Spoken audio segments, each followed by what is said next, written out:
Hello everyone welcome to my mini blog. आज थिला बुधवार आ प्रत्येक बुधवार तो आम घरे निश्चिंत भाव में मटन हुए, तेणु मु मटन आनिया को पळेइथली। आ सेटु मटन आनिकी गाधे पाधे की ठाकुर पूजा कर देइथली। ठाकुर पूजा सारी मु चल जाइथली योगा क्लास। मु प्रत्येक दिन योगा करे।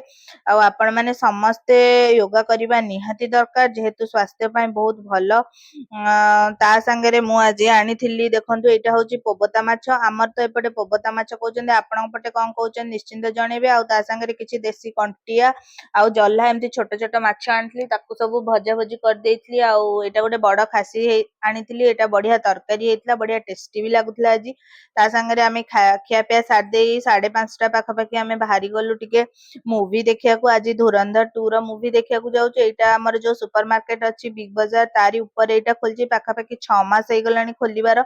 आ मु प्राय प्रत्येक मूवी एठी ही देखिया को आसे। आउ देखंतु आमे ता संगे किछिटा खाइबा भी ऑर्डर करथलु, सैंडविच।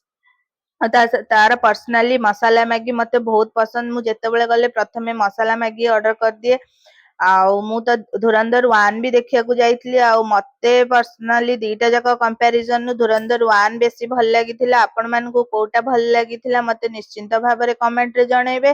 रहिली, देखा हबो नेक्स्ट ब्लॉग रे। Thank you guys for watching. Please like share and subscribe.